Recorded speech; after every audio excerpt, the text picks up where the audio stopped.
Hey mga bros, may balita nga tayo dito sa 6'8" Drex De Los Reyes. Dito sa San Miguel Birme naman, eto, gusto rin pala ng SMB ito mga kabrods, pero di nyo ba alam? Na-sign din ito ng Abra Waivers. Biruin nyo, ang lakas na ng Abra niyan. Diba, kaka-champion lang nila Dave Ildefonso, tapos kumuha pa ng ganitong 6'8" big man. So maganda yun mga kabrods. Bakit?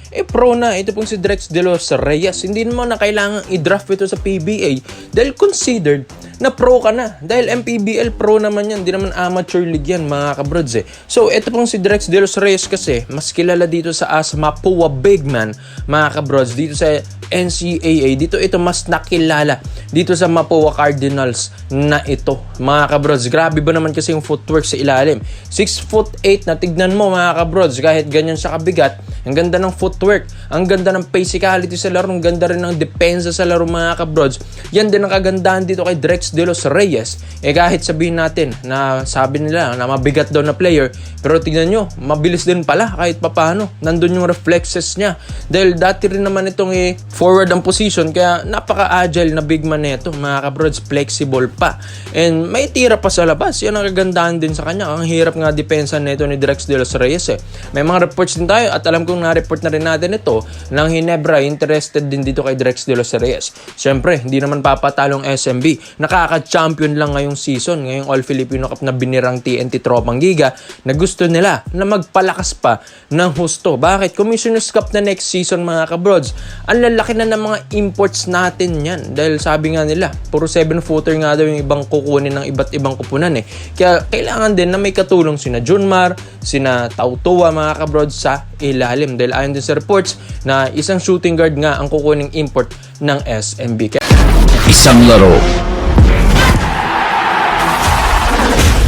isang tama, isang tsansa, isang sandali, maranasan itong lahat. 1xBet. Saktong-sakto at mainit ang mga NBA games natin ngayong February mga kabrods. Kaya bet mo na ang paborito mong kupunan at liga mo mga mapa MPBL at iba pa mga kabrods. Kaya kailangan nilang magpa-add ng local na big man. Kaya gusto nilang kunin si Drex De Los Reyes. Kumbaga parang ibabayot nila yung kontrata dito sa Abra Waivers.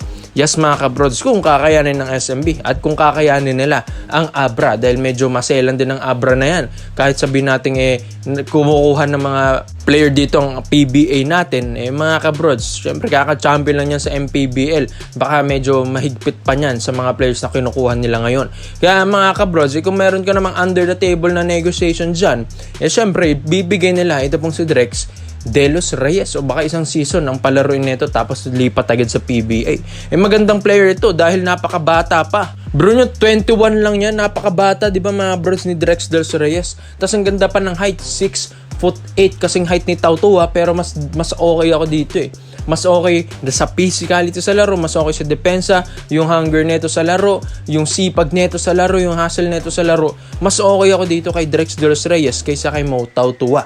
Kaya nga gusto rin ng SMB na meron na rin papalit doon sa pwesto ni Junmar Fajardo, dahil sabi nga nila, si Junmar kahit umahakot ng awards yan, kahit ito nag-BPC, tapos nag-finals MVP pa, di ba mga kabrods ngayong season, ito pong si Fajardo, syempre parang nangangailangan na rin ng katulong yan.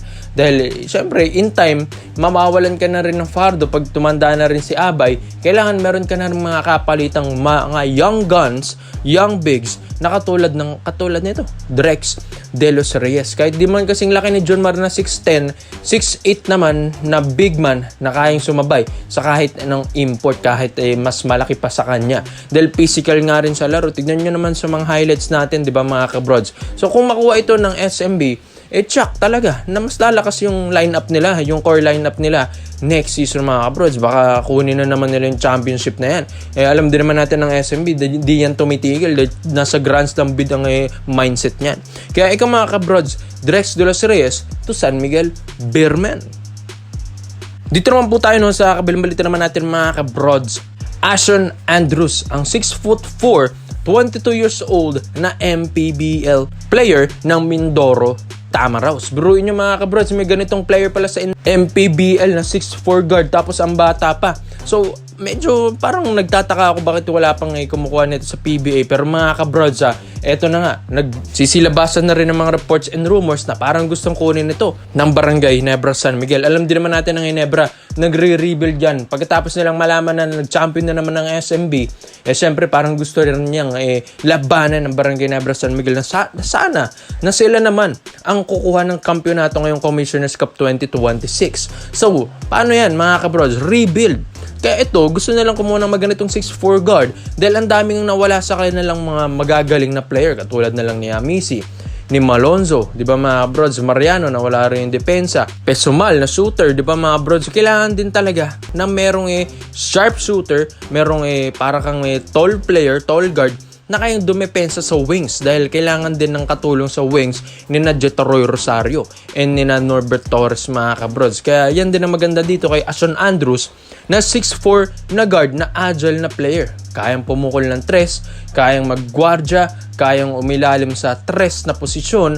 Mga kabros, yan ang kagandahan sa kanya. Ito, magandang ball handling skills, maganda rin ang scoring mindset neto, scorer na player dito sa MPBL, tapos napakabata pa, 22. Tapos pwede pang makuha agad ng Ginebra ito. Dahil syempre, free agent ito as registered as free agent ito dahil MPBL considered as pro player ka na dyan mga kabros. Pwede ka nang kumukunin na ng PBA kahit hindi ka na magpa-draft mga kabros sa PBA draft 2026 dahil ito, pro ka na pro ka na dyan sa MPBL. Kaya kung makuha ito ng Barangay Ginebra San Miguel mga kabros, mas malaking tulong ito. Ito parang Stephen Holt din ang laruan nito pero mas malaki, mas mabilis, tapos maganda pa ang athleticism nito po ni Ason Andrews. Kaya maganda na programa ito para sa Barangay Ginebra San Miguel dahil alam din naman natin ng Ginebra, pagod na yan na lagi natatalo every season. Pagod na yung management ng Ginebra, galit na yung management ng Ginebra, galit na yung mga fans. Bakit ganitong Ginebra San Miguel hindi na nananalo? Bakit ganito yung lineup ng Ginebra pabago-bago? Iba-iba na naman mga kabrods. Tapos yung kukunin nilang import din, baka palitan na nila si JB mga kabrods. Baka panibagong import na ang titimplahin ng Barangay Ginebra. Then ito, nagre-rebuild na nga ng lineup Gusto na kumuha ng mga batang player katulad nito ni Ason Andrews na 22 anyos lang mga brods, pero tignan naman ang galawan. Tignan nyo naman ang pwedeng maitulong sa Ginebra mga kabrods. Kayang-kaya niyang tumulong talaga sa Ginebra na kahit bata pa dahil ang taganda na rin ng performance niya dyan sa Mindoro Tamaro sa MPBL. Dahil physical din ang laruan dyan sa MPBL kung alam nyo lang mga kabrods. Maganda rin ang laruan din niya dyan. Nakikipagpasabayan sa MPBL physicality games mga kabrods. And meron ding experience na rin ito sa UAAP, sa UP Fighting Maroons and dun sa UST Growling Tigers. Bago ito mga kabrods ng MPBL. Kaya experience din ito ni Ason Andrews medyo okay na, hinog na mga kabrods. Kukunin mo na lang, paglalaruin mo na lang, ready to go na. Ito pong si Ason Andrews. Kaya nga sa dami-daming pwedeng kunin ng Ginebra kaysa mag-trade pa sila, maglagas na naman ng magagaling na player, why not sign mo na lang ito pong si Ason Andrews na considered as free agent dito sa PBA natin dahil MPBL player na rin naman na.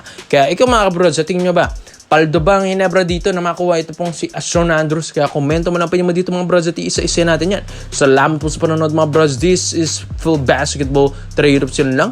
I'm out.